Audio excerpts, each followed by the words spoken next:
listening to The Dating Den with dating and relationship badass and best-selling author Marni Batista. Every week, you'll get the raw truth from top experts and real people on the important dating, sex, and relationship issues you want to know about. So if you're ready for true talk that's authentic and unfiltered, and you're not afraid to be called out on your stuff, then you're ready for what's next. The Dating Den, episode 94 with Julie, part 2. What it takes to turn your life around completely when you can't stop dating a bad-for-you guy.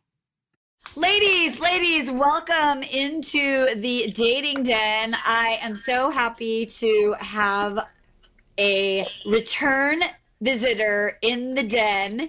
And I want to welcome Julie, who was the subject of some really real coaching, episode 70. So before we get started, I just want to say, Julie, welcome. Have a seat in the cozy dating den here with me. It's a very cozy place to be. Thank you.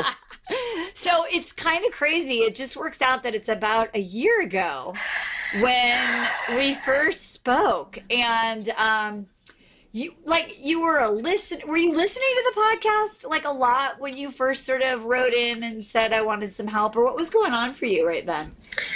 I was in a relationship that was on again, off again, push, pull, tug. And I really felt as though, I was looking for a solution. I was actually looking for that, one stroke that would fix it all.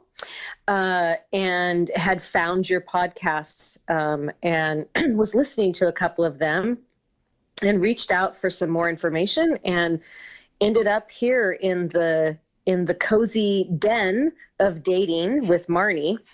And you really walked me through and helped me see the light on some of the issues as to where I was. So it was like fall was coming. I think it was November when we talked. And so for those who haven't listened to episode 70, what was really going on for you at that time in your life? I was really, I had been dating a man, we'll call him Mike, off and on for about 5 months. And I had really in dating him, I was trying so hard to hang on to that relationship and make it work and figure out what was wrong with me and why wasn't this working, and pushing and pulling. And what that had done for me was I'd really lost myself, and I was really confused about what was going on. And I was under the impression and the belief, I had this limiting belief that if I didn't make it work with Mike, there were no other high quality men out there. That this was my last chance at finding an epic relationship and true love. And so I was reaching out, trying to find out, how can I fix this? Okay. So the question I have on that is, so then what does Julie's life look like on the daily? When you are you're getting crumbs from Mike. Yes. So I am trying to work through being a successful woman with a successful career and getting all kinds of feedback in that area of my life. But on a daily piece with Mike, it's he's saying, "Oh, I want to be with you," and then he's saying, "Oh, you're too much for me," and then he's saying, what do you think about getting married, and what do you think about long-term, being together long-term? And that's really something I want. And then I don't hear from him for a week.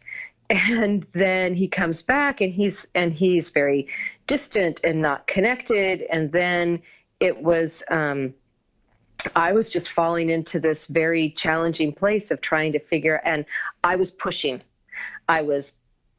him to make decisions. I was pushing the relationship. I was leading us to the path, the outcome I wanted. I wanted to be together, live together, make a long-term commitment.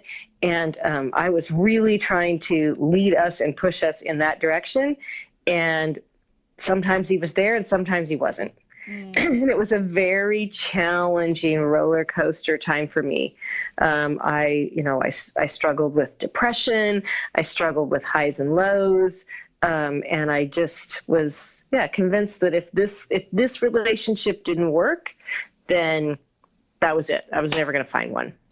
And for you, like being in that place where you're like struggling with like depression, and was it impacting other things? Like, were you not sleeping? Were you isolating from friends? Like what was going on as a reaction to all the crumbs that you were getting from Mike? A, B, C, and all of the above. Okay. I actually, I wouldn't sleep. I'd wake up.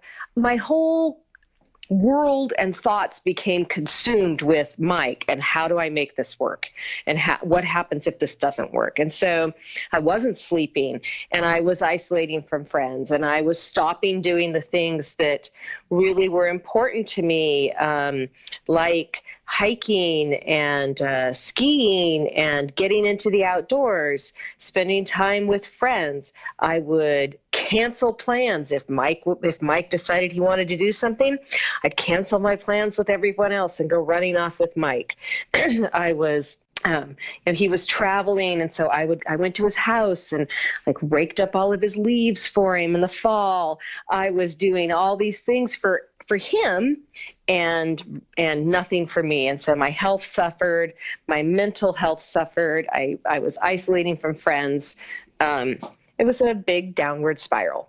And so here's the thing, and I think this is important for other ladies who are listening, like all that's going on, but on the outside, Julie looks like life is together. You're like attractive, you're bubbly, like you're kicking ass at work. So what, like for you, were you like frustrated or ashamed? Like, because on the outside, it was probably looking one way. Yes, it was absolutely looking one way. The rest of the world had no idea that I was berating myself, that I was losing my self-confidence, that I was thinking, that I had to make these things work and I had to sacrifice myself.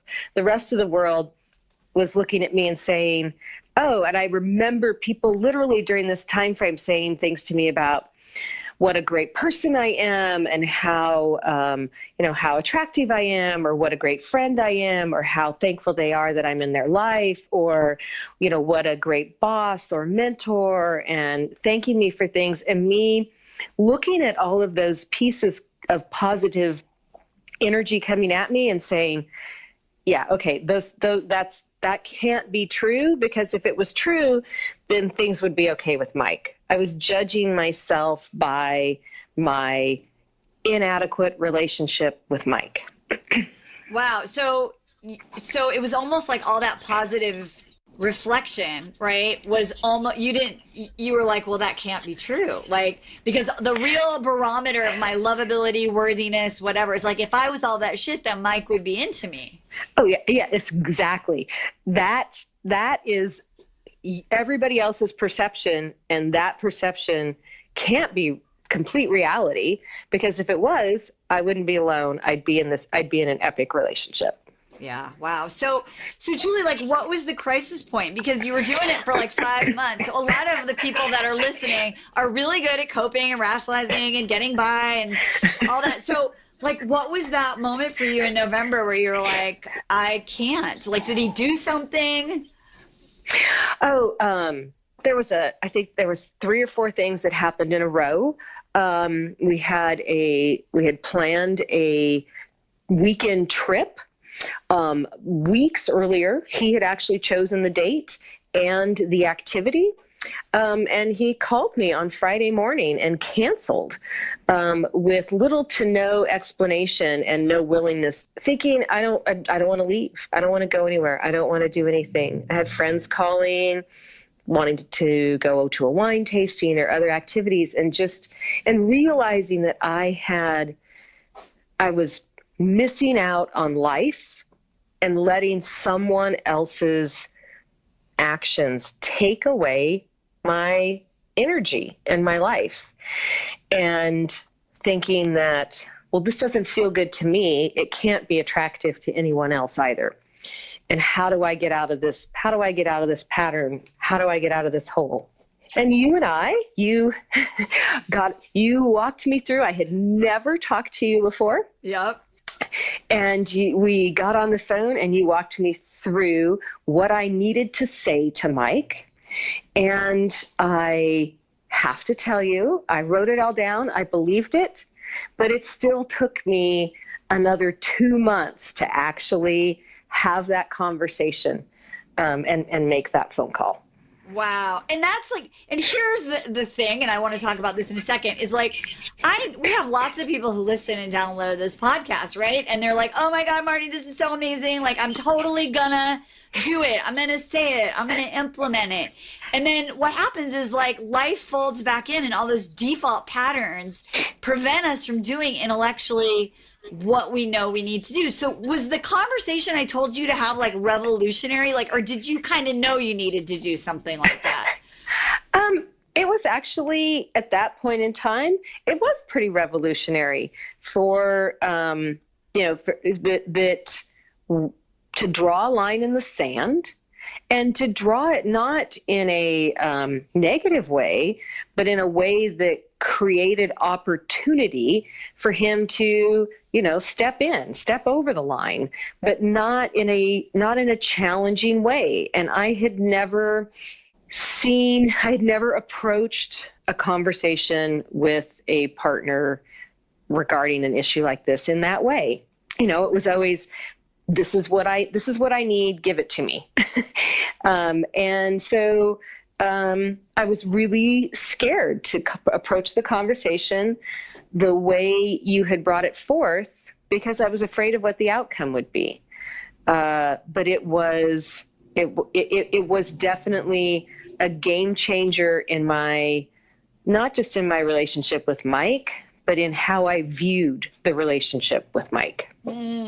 So like walk everyone through the point. So there you are, you're like at that crisis point, you're not leaving your house, you're depressed, you're not sleeping, you are feeling a little of like that imposter syndrome where nobody knows what's really going on for beautiful, sparky Julie who has it all together. And we did the podcast, and at the end, after we ended the show, before you kind of walked out of the den, you were like, I need help with this. And so you ended up getting on the phone with someone on our team. And I'm curious because like most of our clients that we work with, like this is not your first delve into personal development. You've done a boatload of work on yourself. What was the reason that you decided to sort of take the leap after that conversation, that coaching call that we did? I realized there were things I was not seeing, that just in that 35 minutes with you brought up so many different perspectives and approaches and things that I was looking at everything as a single track, there was one option. There was one need, there was one piece and one way to go. And I realized that I wanted to get back in touch with the core of me, because my authentic self understands that it's not black or white. Everything's not yes or no. And that every step is a step in a direction. But I was so intent on there was yes or no. And I remember, as you said, I got on the phone to discuss, getting into a program with your organization and arguing for 2 hours with the nice gentleman who was interviewing me that there were no high quality men. There are no high quality men in my city, in my area, in my town, that this is just doesn't exist, and you just don't understand. And just that level of even that, knowing that I had that huge of a limited belief, made me say, okay, I've obviously built up some negative patterns that are really getting in my way. And one of the things in the conversation with you and afterwards that I realized was that I was so much in my masculine and trying to control and create versus just allowing and flowing and being the person that I truly am at my core, that there was no room for Mike. there was no room for Mike to lead or to enter into my life or to really get to know me.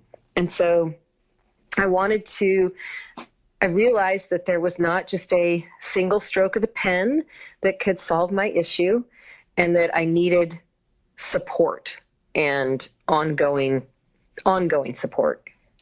And when you decided to come in and do our process, our Reveal, Release, Rejuvenate process, because you've done other things, like what felt like you were able to take that leap? Because again, when people are like, well, no, this is the truth, and somebody says like, well, maybe that's not the truth, it's easy to say, well, you don't get it, you don't know me, and besides, why should this work? I've tried everything. Pivot, let me go do some more research. What about that moment had you say, I might be skeptical or I might be afraid, but there was something that resonated for you?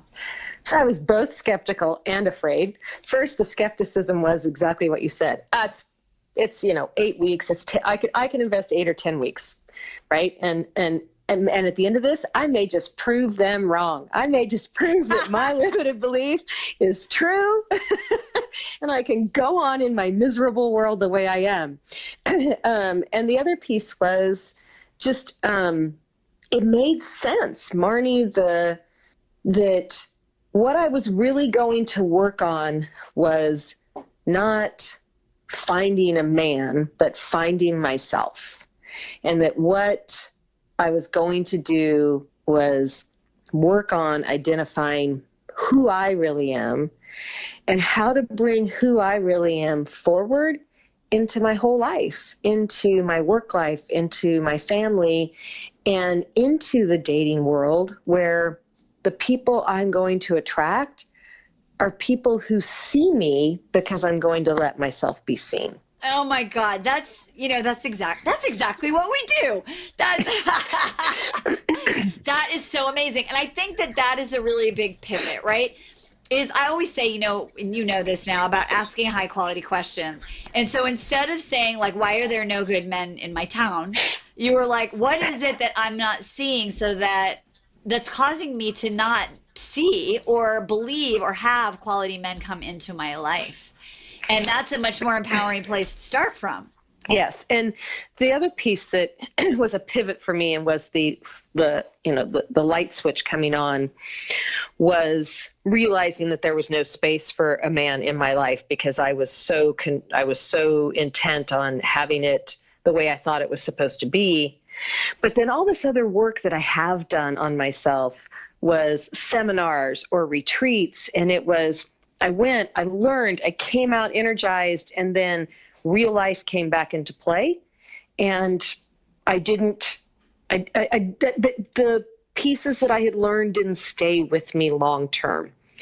And so it was really like, okay, I want that epic love. If I'm going to do that, here, I need to commit to a process, not just a weekend retreat, but an actual process. I love that. So so last November, you did that pivot, you walked in through the door to start that process, and everyone wants to know, they're like, oh my God. And then suddenly Mike was amazing. And like, Julie's engaged to Mike. So what actually happened?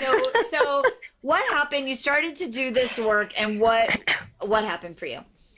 I started to do this work, and I really, after a time period, decided that I did need that break from Mike. And I had the conversation with him about what I really want for my future and what I'm trying to find and build. And that, I want someone who wants to do that with me. And, that I had not been experiencing him that way. I had been experiencing him as very inconsistent, and that's not what I wanted in a partner. And that if he thought he could be that person to let me know, sometime in the future. But for now, I needed to just not be with him or have conversations. And Mike is not my guy. Mike is not my boyfriend. Mike is somebody who I still know and have interactions with, but in reality, Mike is still in the same. It's been a year, and Mike is still in the same pattern that he was in with me. He's just in it with another person now. Same pattern, same push-pull. Wow. And so what changed for you, Julie, to be able to start to see Mike, who Mike really is, and also to start to see how amazing you are? Really spending the time to get to know my feminine side again, to understand that being vulnerable is actually being strong and is a strength, and that letting out my core essence attracts that same thing. And that what I was attracting before is I was attracting people like Mike, who were also searching and didn't know exactly what they wanted, and were broken inside and were somewhat desperate. And so once I have been able to be me and bring my authentic self forward, it's amazing the difference in my relationships, in my work life, and, in my dating world. So Mike, so you cleared the Mike clutter, and here we are a year later. Mike's still doing his little dance. He found someone else to do it with. And a year later, we talked about the physical effects that you were having of being stuck in that rut, the relationship rut. What does life look like today? Like, what happened because you engaged in this process?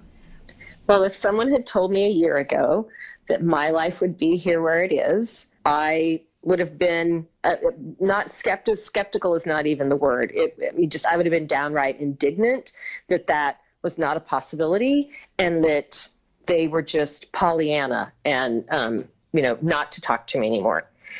So my life today, I'm not on any antidepressants, which I had gotten on during the relationship with Mike. My work life is amazing. I have amazing competing opportunities to do things that I absolutely love. My health has improved substantially. And if someone had told me that I would be in I have been in a relationship for 6 months with the most emotionally intelligent, kind man that I've ever known, who is wanting to and building a life together. And we have shared values and shared outlooks and a real passion for each other. And if someone had told me that I would be in this place, I'm so grateful and so amazed. Wow.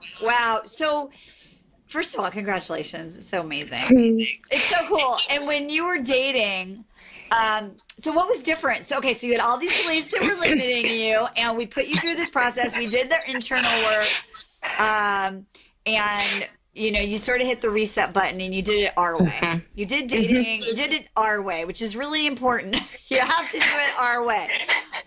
So what was different about that experience for you, and what happened to all your limiting beliefs? Like, oh my gosh. Dating was an entirely different thing, right? Before, I was like, oh, I've got to start dating again, or I've got to go on a date, or I have to meet somebody new. And it was almost like, it was this heavy thing that I was just like, oh, why do I have to be doing this? Why can't I just find somebody and have all this stuff behind me? And so dating was I wasn't attached to the outcome. I was like, dating is just going out and enjoying meeting new people and seeing what's happening, because I realized that although I want and I choose to find that epic relationship, I'm also good enough as I am by myself. I'm good enough on my own. I don't need to have that outside person to validate me. And so going on dates was fun. There was no pressure. I didn't put pressure on myself. I didn't put pressure on the other person. And when there was no pressure on the man I was dating, they were fun. I wasn't fantasizing in my head about the next date, or is this making a judgment as to whether this was the person for me long term or not. I was just getting to know somebody and gathering information about our compatibility. And so I went on a number of dates and had a number of, 3, 4, 5, 6 week relationships. And then I met the man I'm with now. That's amazing. And so limiting belief that was crushed was there that Mike was the last standing quality man. So did you meet, were there a plethora of quality men that you met? Oh, it's, yes. Yes, there were a plethora of quality men who once I was open to that, and crushing, as you said, my limiting belief on that and other things, all of a sudden quality men were everywhere, and I saw them and they saw me, and we connected, and we moved forward together to figure out if this was something that would work for both of us. And there wasn't a push or a pull or someone trying to get us to the finish line or make a judgment decision quickly. They were everywhere. And I still remember arguing for 2 hours that they didn't exist. That's amazing. And that's that whole thing, right? Like, because what changed is, Julie, you didn't move to a new town. You didn't change, your career. You didn't become anything except more of you. Like, you let you come out. Yeah. So I didn't lose weight. I didn't change my appearance. I didn't move to a different town. I didn't start hanging out in different places. I just started being more of me. And more of me attracted people to me who are the same quality as I am and what I'm looking for. I love that. That's so amazing. And you spoke earlier about like accessing the part of you that is that feminine part that had gotten so muted and kind of beat up over the years. So in your current relationship, like, what's different for you about being in the feminine? Like, how does it feel different? How does your boyfriend show up differently because of it? The relationship feels natural and soft and sensual and loving and kind. I'm coming in the feminine with my vulnerabilities and with being able to express what I want and what I prefer, and allowing somebody else to lead. In the past, I was so rigid and hard and different pieces, and there's a place for that in my life. And it was interesting the first time he saw me coming right home from a very challenging business meeting, and he was at my condo visiting, and I walked in, and it was literally like within 5 minutes, he said, "You're different." Wow. You're different. I'm not, and this is like 3-4 months in. This is different. And I said, "Oh, you're right. I'm still in work mode. Give me 5 minutes in the bedroom by myself to, do some meditation and come back into who I really am." And it's beautiful because it's not about like minimizing the part of you that is like the powerhouse at work. It's not about being weak, right? Or not being powerful in the relationship. It's about this integration and really fully expressing yourself, right? In all of these different ways, sounds like. It's letting all of me out. And in the past, I had a belief that if I showed that side of me, that other people would think I was weak, or they would take advantage of me, or they would, think less of me, that I had to be this in control person.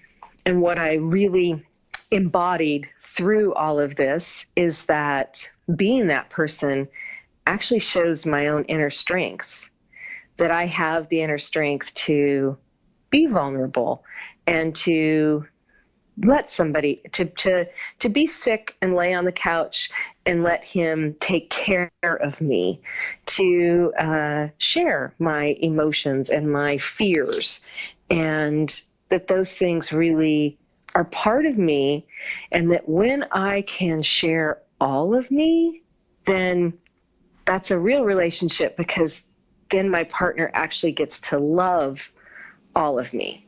And in the past, I've only let them see part of me.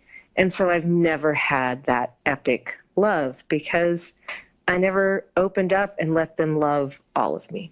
Oh my gosh, that's amazing. Now, here's the thing. There are some listeners who are like, well, that's just, she actually probably does like live in a certain magical town or she's probably really blah blah. So I'm just curious, like, so because literally a year ago, you were like just a person listening to the Dating Dead podcast, like, having your experiences and having your struggles. So I always, when I do these interviews with people, I always want to really ensure that the person who's listening can learn from the journey that this person has been on. So for you, Julie, like, if you could give some advice or have a tip based on what you've learned so that someone can, in essence, really get out of their own way, which is kind of what you allowed yourself to do. What is that advice? What would you say to someone who's listening about how they can actually solve their problem and find not only love, but themselves in the process? A lot of what stood in my way was me believing there were external reasons for me not being able to find that relationship. And I live in a town of 100,000 people. There are no high quality men here. I'm not, that if I show who I really am, I'm not going to be accepted or loved. The main piece of advice I have is that what I realized is it's not about everybody else or everything else. It was truly about me, and me understanding and accepting all of me and being willing to share all of me with someone else. I've gone from last year, the first week of December, I was literally in the happiest place on earth, Disneyland, with every family member I have. And I was so distraught and sad. I had to find a corner in Disneyland to cry. To here today, through accepting myself and who I am, and letting go of all these excuses I had, I'm in a loving, wonderful, stable relationship with an emotionally intelligent man, and I have stronger bonds with my family and friends, and wonderful relationships in my work life. And so it's really let go and give yourself a chance. I love that. So when you look at your year and well, first let me ask you this. So do you have plans? Like, what are you going to be doing this December? What are you going to be doing this December that is like, wow, this is like exactly like the external result of taking the time and energy to actually solve the real problem. So what is your December going to look like? What are the plans that you guys have? Well, let's just start with next week. We are going to New Orleans for Halloween and a trip together. So our first flying trip together. We have a lot of different plans going forward on spending quality time together with him and his family and my family. And it's just this sharing, and there's no pressure. And so I'm like looking ahead at the holidays and going, this is going to be so much more fulfilling than the struggles I was putting myself through last year. So we've got, yeah. So you've got what? So what are you doing? Oh, we've got a trip. Yeah, we just have a lot of small trips planned and time with his 17-year-old daughter. And like I said to a friend the other day, if you had told me 6 months ago, I'd be planning my, work and other things around soccer games, I would have told you that you were crazy. But that is a fabulously wonderful part of my life and my future. Oh my gosh. It's so amazing. I get the chills. I mean, like, and I think this is really important as we wrap up, ladies, like really when, whether we're talking to someone about putting up with crumbs, guys, or being in your masculine or online dating strategies or whatever it is, really the most important thing that I think that I want for you to sort of take is to ask that higher quality question, right? Like, what is it that I have to let go of so that I can have what I want, whether it's a person, whether it's a belief, whether it's an attachment to an outcome. That's kind of what I want you to ponder as you sort of like, meditate on what we talked about today with Julie. And I'm so proud of you, for really showing up. And what I love most, and then we can wrap up with this, is what really shifts is that you decided that what was no longer acceptable in your life is you not fully accepting yourself for who you are. It wasn't like, I'm not putting up with this kind of behavior from men. I'm not, because it seems like those are the things, the lines where we just like blur them. But when you got clear on like, I cannot be out of integrity with myself, then that's when like the shit got real. Yeah. And you just said, that looking at being willing to let go of things that aren't serving you. And that was a big mental block for me, was if I let go of that, then who am I? But what I found was that if I let go of that, then who I am actually comes out. So I'm not losing anything by letting go of it. I actually grew, and something better grew inside of me in its place by letting go of those things.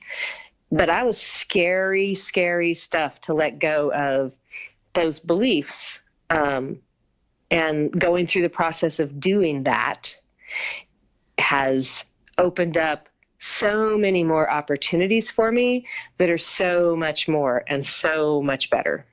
I love that. It's like what the kids say, at the end, you just look the like little negative voice inside your head right in the eye, and you go, you know what? I'm totally worth it.